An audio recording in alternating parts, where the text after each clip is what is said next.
আসসালামু আলাইকুম, স্বাগত জানাচ্ছি আরটিভি দুপুরের সংবাদে। আপনাদের সঙ্গে রয়েছি আমি মার্ফি রহমান। যারা নির্বাচন বাধাগ্রস্ত করতে চায় তাদের রাজপথে মোকাবেলা করা হবে বলে হুঁশিয়ারি দিয়েছেন বিএনপির স্থায়ী কমিটির সদস্য অবসরপ্রাপ্ত মেজর হাফিজ উদ্দিন। তার অভিযোগ, কিছু উপদেষ্টা ও স্বাধীনতা বিরোধী শক্তি নির্বাচন বিলম্বিত করতে ষড়যন্ত্রে লিপ্ত। সকালে জাতীয় প্রেস ক্লাবে মুক্তিযোদ্ধা দল আয়োজিত আলোচনা সভায় তিনি এসব কথা বলেন। হাফিজ বলেন, প্রশাসনের সব জায়গায় আওয়ামী লীগের দোসররা রয়েছে, তাদের অপসারণ জরুরি। এই প্রশাসনের অধীনে সুষ্ঠু নির্বাচন সম্ভব নয় বলেও মন্তব্য করেন তিনি।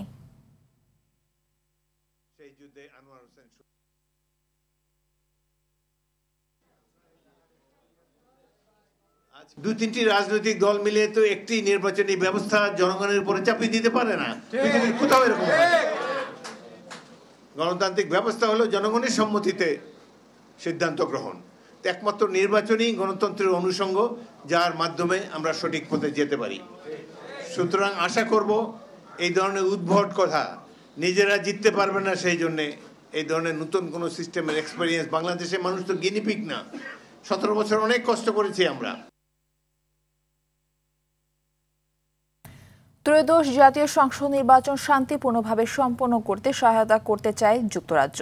পোলিং স্টাফকে প্রশিক্ষণ ও ভোটার শিক্ষণ কার্যক্রমে আর্থিক সহায়তা দিতে চায় তার দেশ। এমনটা জানালেন বাংলাদেশ নিযুক্ত British high commissioner Sarah Cook. Agargaon নির্বাচন ভবনে প্রধান নির্বাচন কমিশনার এএমএম নাসির উদ্দিনের সঙ্গে বৈঠকের পর সাংবাদিকদের একথা বলেন তিনি। সারাহ কুক আরও বলেন, প্রধান উপদেষ্টা আগামী ফেব্রুয়ারির প্রথমার্ধে যে ভোটের সময় নির্ধারণ করেছে তাকে স্বাগত জানায় যুক্তরাজ্য।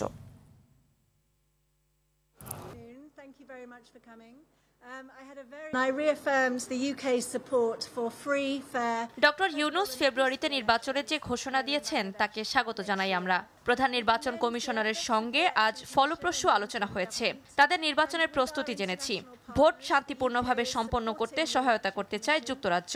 পোলিং স্টাফকে প্রশিক্ষণ ও ভোটার শিক্ষণ কার্যক্রমে আর্থিক সহায়তা দিবে যুক্তরাজ্য। আমাদের সহযোগিতা অব্যাহত থাকবে।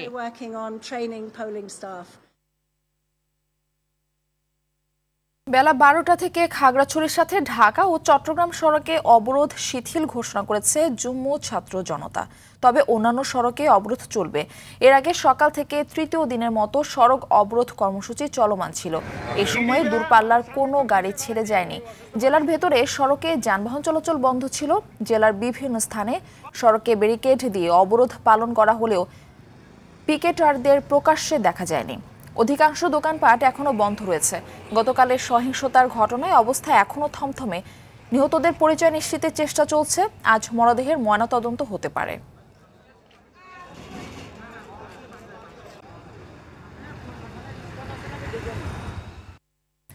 পাশের দেশের ইন্ধনে খাগড়াছড়ি সহ আইন শৃঙ্খলা পরিস্থিতি ঘোলাটে করতে একটি মহল ষড়যন্ত্র করছে বলে অভিযোগ করেছেন স্বরাষ্ট্র উপদেষ্টা মোহাম্মদ জাহাঙ্গীর আলম চৌধুরী। দুপুরে রাজধানীর রমনায় ঢাকা মেট্রোপলিটন পুলিশের 5টি থানার প্রশাসনিক কাম ব্যারাক ভবন নির্মাণ কাজের শুভ উদ্বোধন শেষে প্রশ্নের জবাবে তিনি এই অভিযোগ করেন। এ সময় তিনি বলেন, বিষয়টি নিয়ে সতর্ক আছে সরকার। আরও জানাচ্ছেন এআর বাদল। মারমা কিশোরীকে ধর্ষণের অভিযোগ ওঠার পর অস্থিতিশীল হয়ে ওঠে খাগড়াছড়ির আইন শৃঙ্খলা পরিস্থিতি। পরে পরিস্থিতি সামাল দিতে জারি করা হয় 144 ধারা। এ ঘটনার মধ্যে জেলার গুইমারায় দুই পক্ষের সংঘর্ষে 3 জন পাহাড়ি নিহত হয়। আহত হয় সেনাবাহিনীর সদস্য সহ বেশ কয়েকজন। বিষয়টি নিয়ে প্রশ্নের জবাব দেন স্বরাষ্ট্র উপদেষ্টা। তিনি বলেন, পতিত ফ্যাসিবাদী দল এবং পার্শ্ববর্তী দেশ চেষ্টা করছে যে কোনো ইস্যুকে কাজে লাগিয়ে পরিস্থিতির অবনতি ঘটানোর। ভারতের ইন্ধনে বা ফ্যাসিস্টদের ইন্ধনে এই ঘটনাটা ঘটাচ্ছে। তা আমরা এটা যেন ঘটাতে না পারে এই জন্য আমরা আমাদের সর্বাত্মক ব্যবস্থা নিচ্ছি। এবং আমাদের যে উপদেষ্টা মানে প্রদীপ ভাই, আমাদের পার্বত্য চট্টগ্রামের যে উপদেষ্টা, উনি ওই জায়গায় আছেন। উনি এই জিনিসটাও দেখতেছেন। উনি আইন শৃঙ্খলা বাহিনী এবং লোকাল লিডারদের সাথে কথা বলছেন। এখন পরিস্থিতি মোটামুটি সন্তোষজনক অবস্থায় আছে। তিনি বলেন, দেশে দুর্গাপূজার সময় সহিংস পরিস্থিতি তৈরির চেষ্টা করছে ষড়যন্ত্রকারীরা।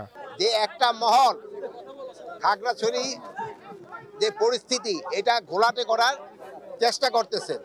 সনাতন ধর্মীদের একটা সবচেয়ে বড় উৎসব কিন্তু চলছে, উৎসব মুখর ভাবে হইতে না পারে এই জন্য একটা মহল কিন্তু চেষ্টা করতেছে। এর আগে 5টি থানার নতুন ভবনের প্রশাসনিক কাম ব্যারাক ভবন নির্মাণ কাজের শুভ উদ্বোধন করেন স্বরাষ্ট্র উপদেষ্টা।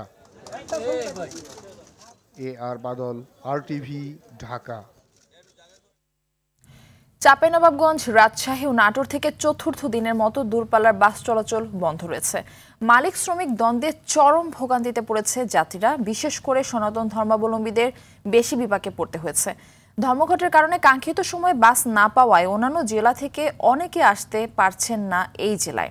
এর আগে 2 দফায় বাস বন্ধ হলেও এবার 3য় দফায় বাস বন্ধ হয়ে যাওয়ায় ঢাকা, চট্টগ্রাম, সিলেট, কক্সবাজার সহ দূরের গন্তব্যগামী যাত্রীরা মারাত্মক ভোগান্তিতে পড়েছেন।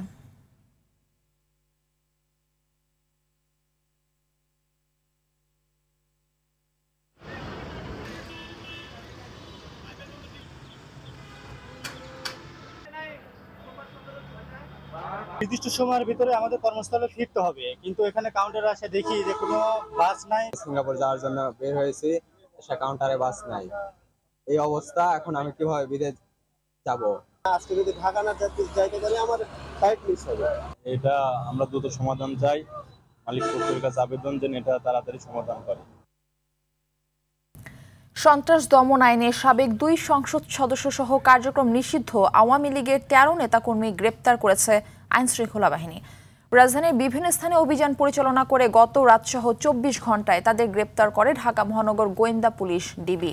গ্রেপ্তার 2 সংসদ সদস্য হলেন ব্রাহ্মণবাড়িয়া 5 আসনের সাবেক এমপি ফয়জুল রহমান বাদল ও সংরক্ষিত সাবেক নারী এমপি তামান্না নুসরাত বুবলি। আইন শৃঙ্খলা বাহিনী জানিয়েছে, সুনির্দিষ্ট অভিযোগ ও গোয়েন্দা কার্যক্রমের ভিত্তিতে সন্ত্রাস দমন আইনের আওতায় কার্যক্রম নিষিদ্ধ আওয়ামী লীগের 2 সাবেক এমপি সহ মোট 13 জন নেতাকর্মীকে গ্রেপ্তার করেছে ডিবি। তাদের বিরুদ্ধে আইনানুগ ব্যবস্থা প্রক্রিয়াধীন রয়েছে।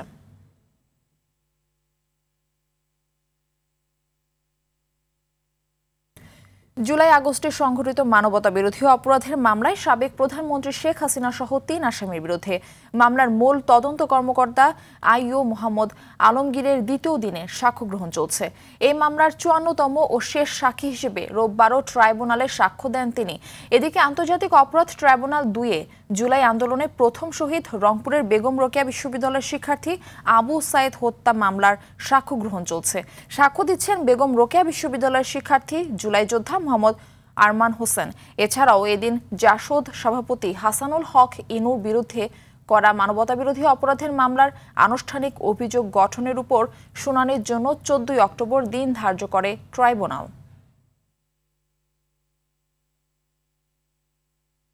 পাটোয়ারি, আবু মারুফ, এসি আরিফুজ্জামানি, তারপরে হচ্ছে ওসি রবিউল ইসলাম এবং আমাদের পুলিশ ফাঁড়ির ক্যাম্প ইনচার্জ বিভূতিভূষণ রায় সহ যারা হত্যা করেছে, যে 2 জন পুলিশ বাহিনী এএসআই আমির আলী এবং কনস্টেবল সুজয়চন্দ্র রায়, আমি সবার বিষয়ে উল্লেখ করেছি। যেহেতু আমি একজন প্রত্যক্ষদর্শী, আবু সাইদের সহযোদ্ধা, তো আমি তাদের সর্বোচ্চ বিচার দাবি করেছি। অভিজ্ঞতা সনদ জালিয়াতি করে চাকরি পাওয়ার অভিযোগ উঠেছে সরকার নিয়ন্ত্রিত আইসিটি প্রতিষ্ঠান বাংলাদেশ গবেষণা ও শিক্ষা নেটওয়ার্ক ট্রাস্টের প্রধান আর্থিক কর্মকর্তা ফারুক আলী তরফদারের বিরুদ্ধে। এর পেছনে তৎকালীন আওয়ামী লীগ সরকারের প্রতিমন্ত্রী মির্জা আজমের প্রত্যক্ষ সহায়তা ছিল বলেও অভিযোগ রয়েছে। চাকরিতে যোগ দেওয়ার পর থেকে এই কর্মকর্তা জড়িয়ে পড়েন একের পর এক অনিয়ম ও দুর্নীতিতে। বিডিএনের কর্মকর্তাদের দুর্নীতি নিয়ে দীপ্ত চন্দ্রপালের ধারাবাহিকের আজ প্রথম পর্ব ছবি তুলেছেন নিহার নন্দী। আরটিভি থেকে রিপোর্টার দীপ্ত, আমি আপনাদের যে অফিসে আসছিলাম একটু দেখা করার জন্য। দুর্নীতিগ্রস্ত কর্মকর্তাদের বাঁচাতেই সাংবাদিকদের সঙ্গে এমন অসদাচরণ বাংলাদেশ গবেষণা ও শিক্ষা নেটওয়ার্ক বিডিএনের প্রধান নির্বাহী কর্মকর্তা মোহাম্মদ তাওরিদের। কি এমন দুর্নীতি, তার খোঁজে নামে আরটিভি। অনুসন্ধানে উঠে আসে বিডিএন ট্রাস্টে 2019 সালে নিয়োগপ্রাপ্ত সিএফও ফারুক আলী তরফদারের সনদ জালিয়াতির তথ্য। এ পদের ন্যূনতম 15 বছর প্রশাসনিক অভিজ্ঞতা চাওয়া হয়। জালিয়াতির মাধ্যমে নিয়োগ পান মাত্র 6 বছরের অভিজ্ঞতা সম্পন্ন ফারুক আলী। উনি তো 2 টার্মে প্রায় 4 বছরের মতো ছিলেন।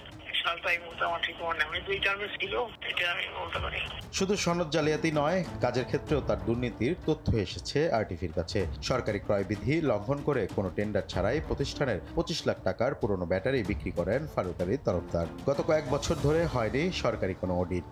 অন্যদিকে ফারুক আলী গড়েছেন গাড়ি বাড়ি সহ বিপুল সম্পদ। নাম পরিচয় গোপন রাখা শর্তে বিডিরেনের এক সদস্য জানান, ফারুকের দুর্নীতির ফ্রিস্তি। ওনার সাথে মির্জা আজম খুব ঘনিষ্ঠ সম্পর্ক ছিল, উনি সেই প্রভাব খাটিয়ে এখানে চাকরিটা নেন। বিডিরেনের যে তাদের নিজস্ব একটা এফডিআর করা থাকে ব্যাংকে, সেটা উনি বিভিন্ন ব্যাংকের সাথে নিজস্ব চুক্তি করেন যে আমি আপনাকে আমার অফিসের এফডিআরটা পাইয়ে দেবো, আপনি সেখান থেকে আমাকে একটা কমিশন দিন। বিডিরেনের যে আমাদের এমপ্লয়ি যে অ্যাপয়েন্টমেন্ট যে প্রক্রিয়াটা, এই প্রক্রিয়ার মধ্যে উনি কোনো সার্কুলার ছাড়া নিজের পরিচিত লোকজনদের সাথে কন্ট্রাকচুয়াল একটা অ্যাপয়েন্টমেন্ট করে থাকেন। বিডিরেনের প্যাডে সে আইফোন আর ম্যাকবুক কেনে।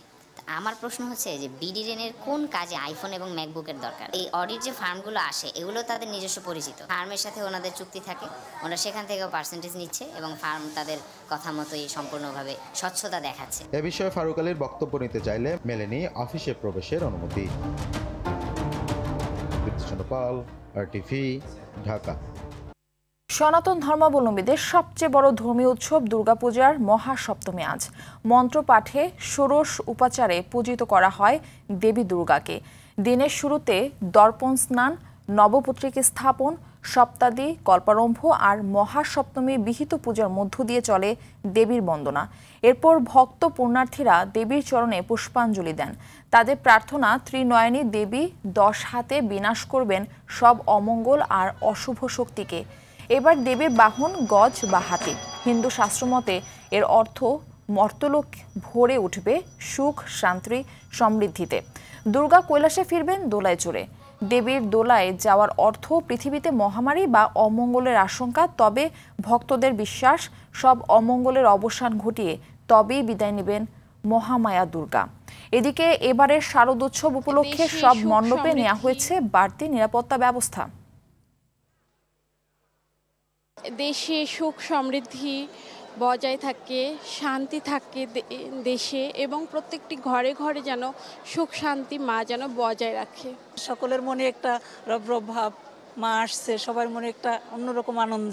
আমাদের কামনা, আমাদের প্রার্থনা, আমাদের পৃথিবী যেন সুন্দর চলে, অশুভ নাশ হয়। অষ্টমী তিথিও এখানেই করব ঢাকেশ্বরী যথারীতি। এরপর নবমী দশমী ঢাকা শহরের অন্যান্য মন্দিরগুলি ঘুরে দেখব, এটাই প্ল্যান। পুজো ভালোই কাটছে, প্রার্থনা করতেছি যাতে সবাই সুস্থ থাকে, ভালো থাকে। দর্শক, এই মুহূর্তে রাজধানীর খামারবাড়ি পূজা মণ্ডপ থেকে আমাদের সঙ্গে সরাসরি যুক্ত হচ্ছেন সহকর্মী সাদিয়া কানিজ। সাদিয়া, আজ দুর্গাপূজার কি কি আনুষ্ঠানিকতা রয়েছে, ভক্তদের উচ্ছ্বাস কেমন দেখছেন, বিস্তারিত জানাবেন।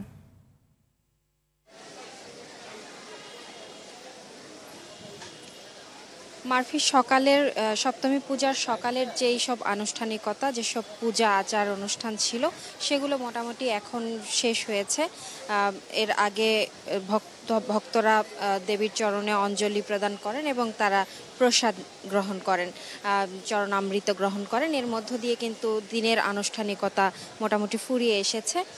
এরপরে সন্ধ্যায় আসলে আরতির জন্য ভক্তরা অপেক্ষা করছেন। আর মণ্ডপগুলোতেও আসলে ভক্তদের উপস্থিতি অনেকটাই এখন কম লক্ষ্য করা যাচ্ছে। যেহেতু সন্ধ্যায় আবার আরতিতে সবাই অংশগ্রহণ করবেন, সেই জায়গা থেকে কিন্তু এখন বিভিন্ন মণ্ডপে আসলে ভক্তরা ছড়িয়ে পড়েছেন। এক মণ্ডপে কিন্তু সবাই উপস্থিত নন। তো যারাই আসলে মণ্ডপগুলোতে ঘুরছেন, তারা পরিবার পরিজন, আত্মীয় স্বজন সবাইকে সঙ্গে নিয়েই আসলে ঘুরছেন। আর সকালে আসলে সপ্তাদি, কল্পারম্ভ, নবপত্রিকা স্থাপন, এই আচার অনুষ্ঠানগুলো হয় এবং সপ্তমী বিহিত পূজার মধ্য দিয়ে আসলে দিনের আনুষ্ঠানিকতা শেষ হয়। নবপত্রিকা সপ্তমীর দিনের সবচেয়ে যেটি গুরুত্বপূর্ণ নবপত্রিকা স্থাপন, সেটিতে কিন্তু মূলত বোঝানো হয় একটি কলা গাছকে নতুন বউয়ের রূপে লাল সাদা শাড়ি পরিয়ে আসলে দুর্গা প্রতিমার পাশে আসলে স্থাপন করা হয়। সেটিতে কিন্তু 9টি গাছের পাতা সমৃদ্ধি করে আসলে লাল শাড়িতে তাকে সাজানো হয় এবং এই পূজার যে কয়টি দিন পূজা চলবে, সেই কয়দিন কিন্তু দেবী দুর্গার পাশাপাশি সেই কলা গাছ বা কলা বউকেও কিন্তু পূজিত করা হবে। পুরাণ শাস্ত্র অনুযায়ী আসলে এটি বলছেন। এবং আপনাকে একটি বিষয় জানিয়ে রাখি যে দেবী কিন্তু এবার গজে করে এসেছেন, তার অর্থ কিন্তু বোঝায় সুখ সমৃদ্ধিতে ভরে যাবে এই ধরা। তো ভক্তদের প্রত্যাশাও এমনটি, আসলে যেসব পাপাচার অনাচার এই পৃথিবীতে আছে সব কিছুর যেন বিনাশ ঘটিয়ে সকলের মঙ্গল করে তবেই দেবী দুর্গা কৈলাসে ফিরে যান, এমনটি প্রত্যাশার কথা জানাচ্ছেন। এবং এই কয়টা দিন যেন খুব ভালো করে পূজা উদযাপন করতে পারে পরিবার পরিজন নিয়ে সবাই, সেই প্রত্যাশার কথাও কিন্তু ভক্তরা জানাচ্ছেন। এবং খুব আনন্দ করে আসলে হৈ হৈ করে সবাই কাটছে, যেহেতু এক বছর ঘুরে দেবী দুর্গার আগমন ঘটে, সবার মধ্যে কিন্তু একটি প্রত্যাশার জায়গা থেকেই যায় অনেক। আর আবেগের সনাতন ধর্মাবলম্বীদের কিন্তু অনেক আবেগের জায়গায় দুর্গা উৎসব। তো আপনি বুঝতেই পারছেন যে ঢাক ঢোল কাসরের বাদ দিয়ে আসলে পুরো পূজা যেসব মণ্ডপ আছে সব কিছু কিন্তু মুখরিত হয়ে উঠেছিল সকালবেলা, এবং সন্ধ্যায় আসলে আরতির মধ্য দিয়ে এর আনুষ্ঠানিকতা আবারও শুরু হবে। সন্ধ্যায় সবাই অঞ্জলি গ্রহণ করবেন এবং মণ্ডপে মণ্ডপে সবাই ঘুরে আনন্দ উৎসব করে কাটাবেন। এবং আগামীকাল অষ্টমীর জন্য আপনি জানেন, আগামীকাল যেহেতু কুমারী পূজা আরও আনুষ্ঠানিকতা বাড়বে, তো সেই জায়গা থেকে সবাই আনন্দ করেই কাটাচ্ছেন। তো খামারবাড়ি থেকে সপ্তমী পূজার এই ছিল আমার কাছে সর্বশেষ। মারফি, ধন্যবাদ আপনাকে। যানজটমুক্ত নগরীর লক্ষ্যে ট্রাফিক ব্যবস্থাপনার আধুনিকায়ন, অনুমোদনহীন ও ফিটনেসবিহীন যান চলাচল বন্ধের দাবিতে মানববন্ধন করেছে ঢাকা 10 সংসদীয় আসনের বিএনপি অঙ্গ সংগঠন ও সর্বস্তরের জনগণ। সকালে ধানমন্ডি 15 নম্বর রোড সংলগ্ন আলমাস সুপার শপের সামনে এই মানববন্ধন অনুষ্ঠিত হয়। মানববন্ধনে বিএনপির আন্তর্জাতিক বিষয়ক সম্পাদক ব্যারিস্টার নাসির উদ্দিন আহমেদ অসীম সহ ধানমন্ডি, নিউ মার্কেট, কলাবাগান, হাজারীবাগ থানা বিএনপি ও অঙ্গ সংগঠনের নেতাকর্মীরা উপস্থিত ছিলেন। রাস্তায় ট্রাফিক নিয়ন্ত্রণ যদি না হয়, অবৈধ যান চলাচল যদি বন্ধ না হয়, আমরা সরকারকেও ট্যাক্স দেওয়া বন্ধ করব। কারণ আমাদের দাবি স্পষ্ট, আপনারা ট্যাক্স নেবেন, কর্পোরেশন ট্যাক্স নেবেন, সমস্ত কিছু নেবেন, জনগণের টাকায় রাষ্ট্র চলবে, সরকারি কর্মকর্তা আমলারা চলবে, কিন্তু বাংলাদেশের নাগরিকদের সুবিধা নিশ্চিত করার জন্য, মানুষের অসুবিধা দূর করার জন্য আপনারা কোনো প্রকার ভূমিকা রাখবেন না। 4 অক্টোবর থেকে 25 অক্টোবর পর্যন্ত ইলিশ রক্ষায় বিশেষ অভিযান পরিচালনা করা হবে বলে জানিয়েছেন মৎস্য প্রাণী সম্পদ উপদেষ্টা ফরিদা আক্তার। তিনি বলেন, এই সময়সীমার মধ্যে ইলিশ আহরণ, পরিবহন, বিক্রি ও মজুত সম্পূর্ণভাবে নিষিদ্ধ থাকবে। সকালে সচিবালয়ে সাংবাদিকদের এই তথ্য জানান উপদেষ্টা। বলেন, দুর্গাপূজা উপলক্ষে ভারতে 1200 মেট্রিক টন ইলিশ রপ্তানির অনুমোদন দেওয়া হলেও 25 সেপ্টেম্বর পর্যন্ত বেনাপোল স্থলবন্দর দিয়ে মাত্র 81.438 মেট্রিক টন ইলিশ রপ্তানি হয়েছে। প্রাপ্যতা কম হওয়ায় ইলিশের দাম নাগালের বাইরে থাকায় দুঃখ প্রকাশ করেন তিনি। শীতলক্ষ্যা নদীর পাশের কলকারখানার দূষণ কমাতে না পারলে মেঘনার ইলিশের প্রজনন ক্ষমতা বাড়ানো সম্ভব না বলেও জানান মৎস্য প্রাণী সম্পদ উপদেষ্টা। অক্টোবর থেকে 25 অক্টোবর 22 দিন পর্যন্ত ইলিশ রক্ষায় বিশেষ অভিযান পরিচালনা করা হবে। সার্বিকভাবে এটা এমন নয় যে গত 2 বছরে ঘটছে, আসলে 2020-21 থেকেই 2024-25 পর্যন্ত ইলিশ আহরণ ক্রমাগত কমে আসছে। সাবেক শিল্পমন্ত্রী নুরুল মজিদ মাহমুদ হুমায়ুন চিকিৎসাধীন অবস্থায় মারা গেছেন। ইন্না লিল্লাহি ওয়া ইন্না ইলাইহি রাজিউন। সকাল 8:10 ঢাকা মেডিকেল কলেজ হাসপাতালের আইসিইউতে মারা যান তিনি। হাসপাতাল কর্তৃপক্ষ এবং নুরুল মজিদের ছেলে মঞ্জুরুল মজিদ মাহমুদ সাদি নিজের ভেরিফাইড ফেসবুক পেজে বাবার মৃত্যুর খবর নিশ্চিত করেছেন। এর আগে গত 27 সেপ্টেম্বর বিকেলে কেন্দ্রীয় কারাগারে অসুস্থ হলে প্রথমে তাকে ঢাকা মেডিকেল কলেজ হাসপাতালে 602 নম্বর ওয়ার্ডে এবং পরে আইসিইউতে রেফার করা হয়। গত বছরের 24 সেপ্টেম্বর গুলশান থেকে তাকে গ্রেপ্তার করে র্যাব।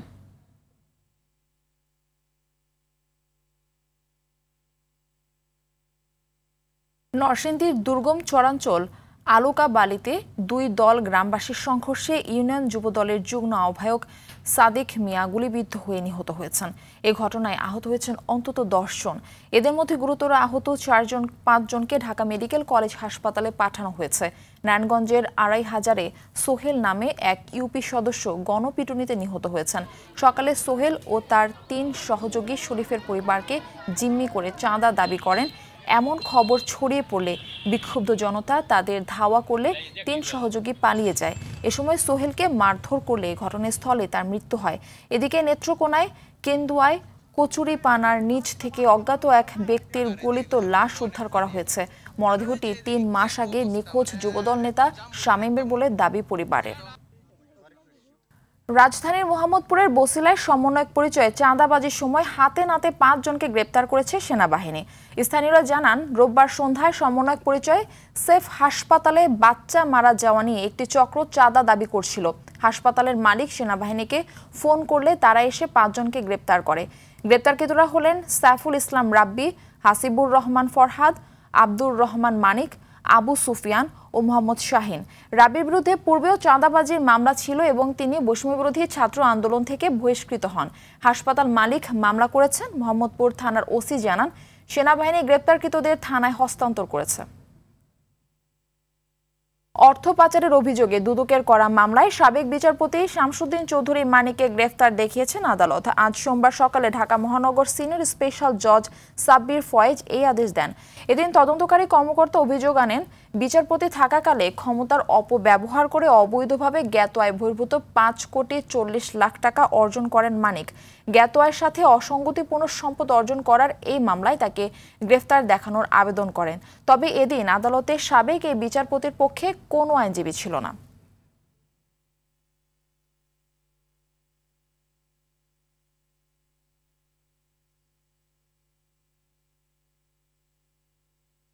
একজন পাবলিক সার্ভেন্ট হয়েও উনি ক্ষমতার অপব্যবহার করেছেন এবং সেখানে তিনি ক্ষমতার অপব্যবহার করে উনি জ্ঞাত আয় বহির্ভূত 5,40,00,000 টাকা উনি সেখানে ইনকাম করেছেন এবং সেটা তিনি বিভিন্নভাবে স্থানান্তর কিংবা রূপান্তর করেছেন।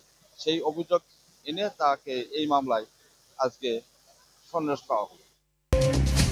দুপুরের সংবাদ এ পর্যন্তই। জেলা সংবাদ বিকেল 4:45টায় দেখার আমন্ত্রণ রইল। ধন্যবাদ সবাইকে।